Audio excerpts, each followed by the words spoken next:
on my marble countertop in my kitchen. So it says TikTok videos offered some of the first glimpses of the Russian invasion, and since then the platform has been a primary outlet for spreading news to the masses abroad.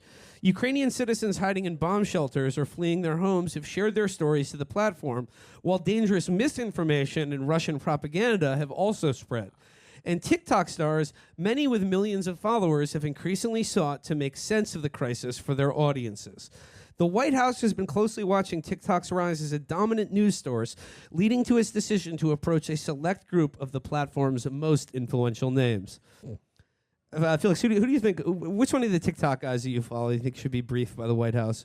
Well, the only accounts I follow are this is no good. They're all Russian. They're all. They're owners. not okay. I'm not following Russian, like, not the people doing the invasion. Okay, I'm following Sable accounts. No, they're dropping the sables into Kiev. No, they're peaceful. They're peaceful. They're peaceful little solitary mustelids. They're wonderful. But I think out of American TikTokers, Terrell should be briefed. Yeah. What about Glorp? What about Well, Spins? Glorp has some unfortunate ties to the Donetsk People's Republic. But I think Terrell. Well, Terrell's Canadian, but really, same idea. They love Ukraine over there. Yeah. I think The Canadians love Ukraine more than us. they really do. I think Terrell could provide the dramatic angle. And, Where it's like, Terrell's the one that does like little sketches where it's just like, I'm in the mafia and have to kill my wife. Yeah. A typical Terrell video will be like, he's like, it's a very dramatic scene, and it's like, POV, I'm your kidnapper, but I'm nice. And he goes into a bathroom, and the little text representing the girl who's kidnapped, the most beautiful girl in the world. She drops her towel and goes, "Oh, whoops, could you get me another?" And Terrell goes, and it's like, you kidnapped her. You made her like this. Yeah, you could do a good one, like POV of like Russian Spetsnaz guy visiting an H&M for the first time and having a conversion experience. By the way, speaking of Russian guys visiting H&M for the first time, did you guys see the news story today? There was like news video of a Russian who had chained himself to the McDonald's in Moscow. Honorary American. Honestly, no. Like, everyone isn't saying, like, Putin is so irrational to invade Ukraine. Like, he's going so far beyond where he needed to go. Like, this is a huge escalation. This isn't it doesn't fit any like IR theory. He saw that guy and he's like, I have to do something, or my entire nation is going to be these dudes, and then I'm done. Because then Ronald McDonald will be sovereign of Russia.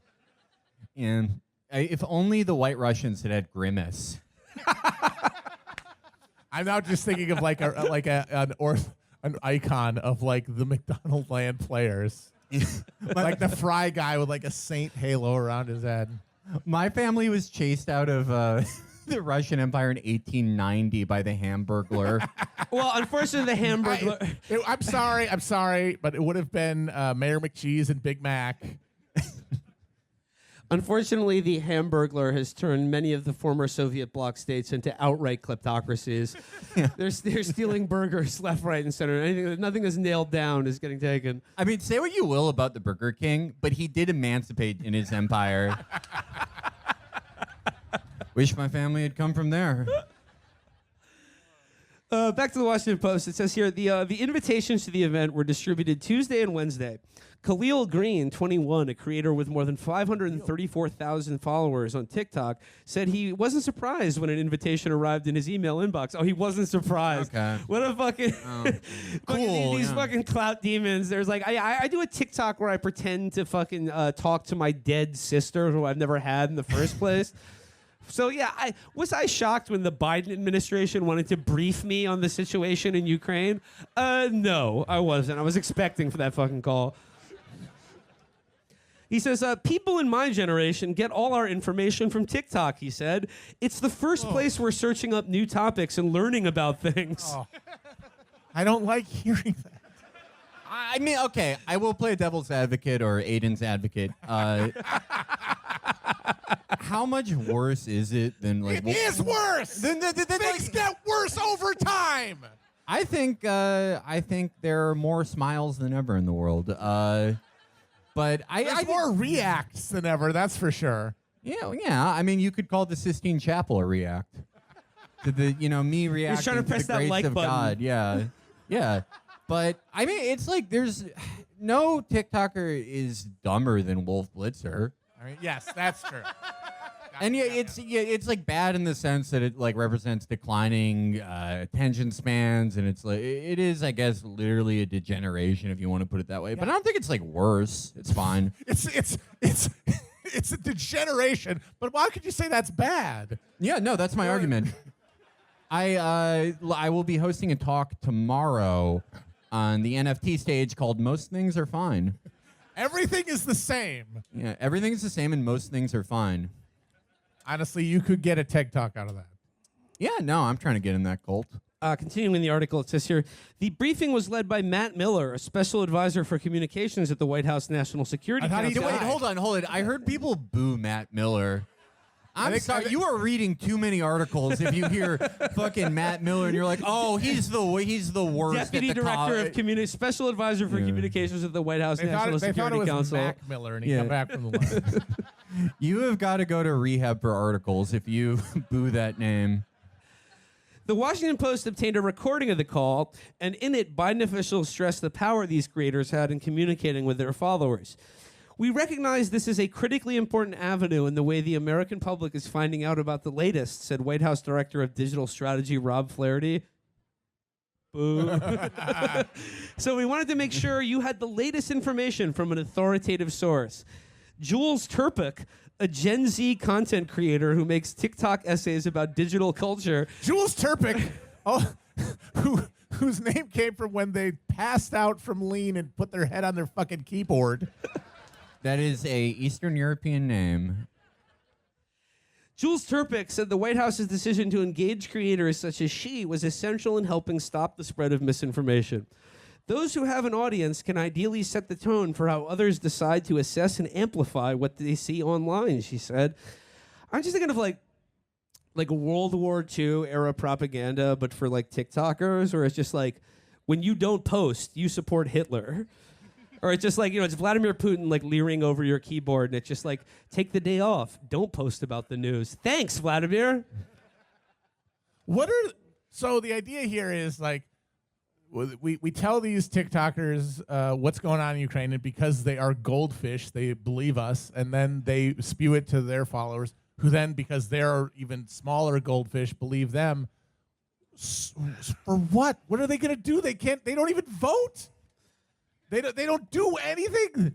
They're children. What difference does it make what they think about Ukraine?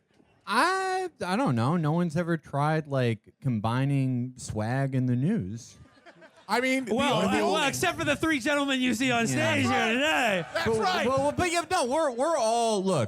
We're all 63 years young. Our time's No, passed. the only way this makes sense is if they're hoping that a inconsequential percentage of the young, unemployed, footloose, and anxious, and hormonally charged TikTokerati listen to this shit and then like volunteer to go over and fight on our behalf because we cannot send our own army over. Like, that's it. Like TikTok brigades, like a TikTok international brigade going to Kiev. That's the only thing that makes sense, because otherwise, what difference does it make what they fucking think? After the call, several influencers said they felt more empowered to debunk misinformation and communicate effectively about the crisis. To who? For why? TikTok has been overrun with false and misleading news since the war broke out, and on Thursday, the company said it would finally begin labeling state-controlled media on its platform. What about ours? You literally just This is said an article about them being briefed by the U.S. state. Creating a whole thing of state-controlled media, but that is not going to fall under the umbrella of state-controlled media.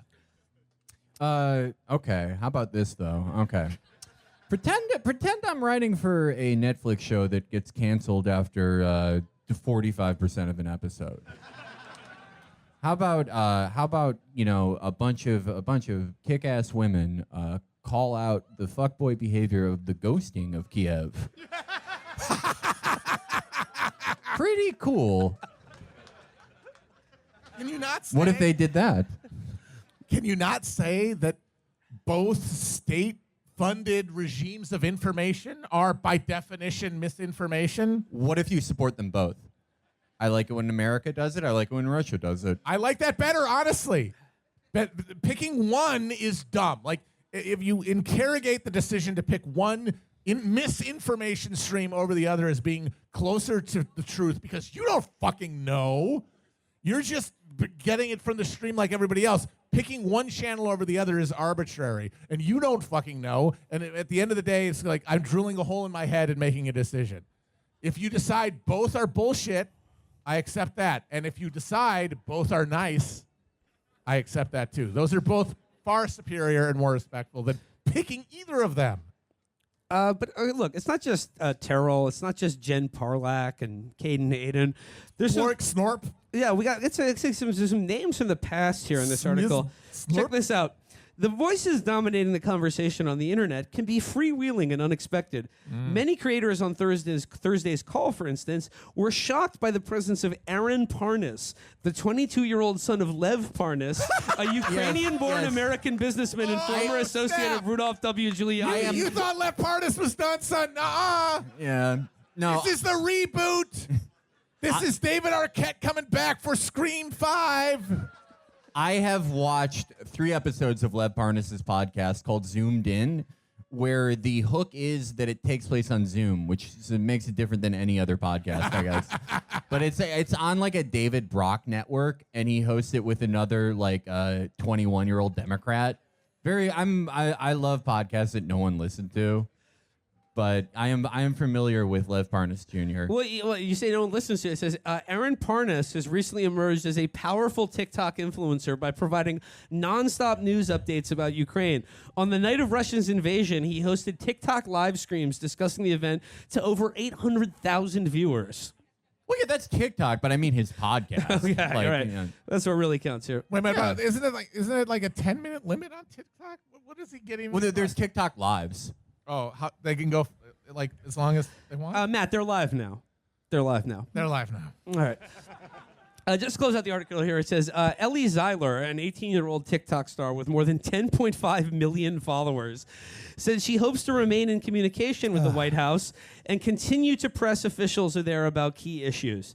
She sees herself as a voice for young people and a growing contingent of news consumers getting information primarily through social media platforms. I'm here to relay the information in a more digestible manner to my followers, she said.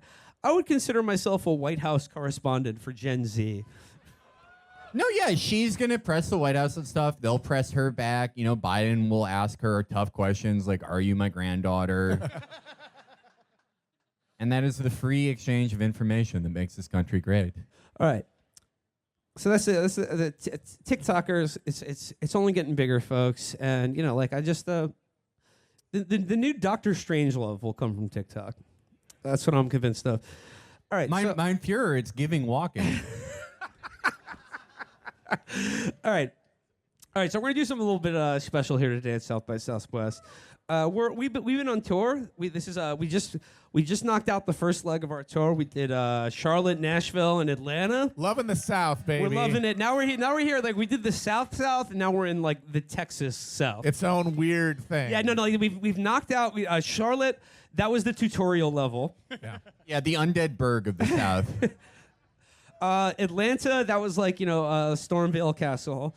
Nashville, that was a Kaled. You know, that's the play. It's sort of a poison swamp zone. But now here we're in Austin. Now this is where the game really begins. This is here in Orlando, the city of the gods. This is where the game really begins. So, Austin, Chirp Charlie's, I'll let you in on a little Chapo backstage secret. One of our favorite things to do when we're on tour, and if you've been following us on Twitter, you already know what the deal is. Hotel room Shark Tank? Mm-hmm. Yeah, it hits different. It be hitting different, son. That is our number one favorite show to watch together in a room on tour because it is on CNBC 24 hours a day. God bless it.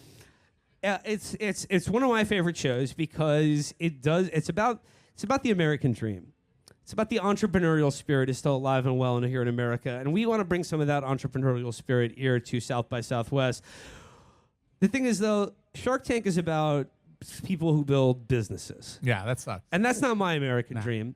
My American dream, thank you, Patreon, was to make as much money as possible doing as little work as possible. Least. That's the thing.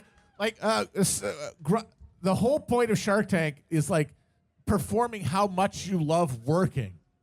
Like convincing these gargoyles how much you love like doing nothing else but working on this thing. And that's like, that's horrible. That sounds terrible.